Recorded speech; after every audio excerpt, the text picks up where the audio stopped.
Hello বন্ধুরা, তোমরা সবাই কেমন আছো? আশা করি ভালো আছো। তোমাদের ভালোবাসা আমিও ভালো আছি। আবার একটা রেসিপি নিয়ে চলে আসলাম। এখানে আটা, তোমরা চাইলে ময়দা নিতে পারো। এবার আটার মধ্যে আমি একে একে সব মশলাগুলো দেব। 1 চামচ দিয়ে দিলাম রসুন বাটা, এখানে আদা আর রসুন বাটা আছে। আর দিয়ে দেব 1 চামচ লঙ্কা বাটা,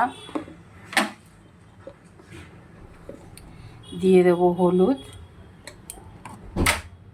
আর দিয়ে দেব লবণ। চলো এটা মেখে নিই। দেখো বন্ধুরা, এরকম একটা ঘন ব্যাটার তৈরি করে নিয়েছি। এইবার এর মধ্যে কি দিয়ে দেব তোমাদেরকে দেখাচ্ছি। এর মধ্যে দিয়ে দেবো এই হচ্ছে লোটে মাছ। লোটে মাছ নাকি ভাজা করে রান্না করা যায় না, এরকমভাবে ভেজে রান্না করতে পারবে। চলো দেখাই।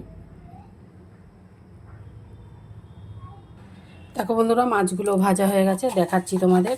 এবার কড়াইয়ের মধ্যে দিয়ে দেবো কটা কালো জিরে আর পেঁয়াজ কুচি। দেখো পেঁয়াজটা লাল লাল ভাজা হয়ে গেছে। এবার দিয়ে দেবো আদা রসুন বাটা।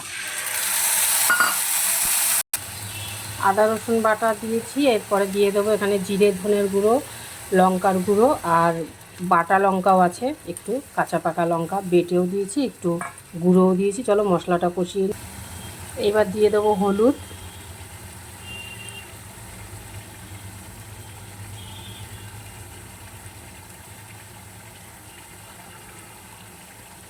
আর দিয়ে দেবো লবণ স্বাদ মতো। দিয়ে চলো মশলাটা আবার।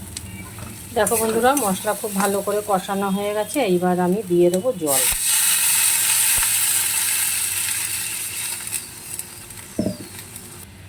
দিয়ে দেবো একটু গরম মশলার গুঁড়ো, অল্প করেই দিলাম। দেখো ঝোল ফুটে উঠেছে। এইবার আমি এই ভেজে রাখা বেগুনগুলো দিয়ে দেবো। দেখো বেগুন দিয়ে দিয়েছি, ঝোল ফুটছে। লোটে মাছগুলো দেখো এইভাবে ভেজে নিয়েছি সেই ব্যাটারটা দিয়ে। এইবার আমি একে একে মাছগুলো দিয়ে দেব।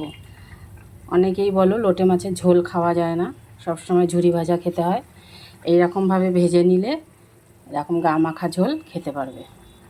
দেখো হয়ে গেল বেগুন দিয়ে লোটে মাছের ঝোল।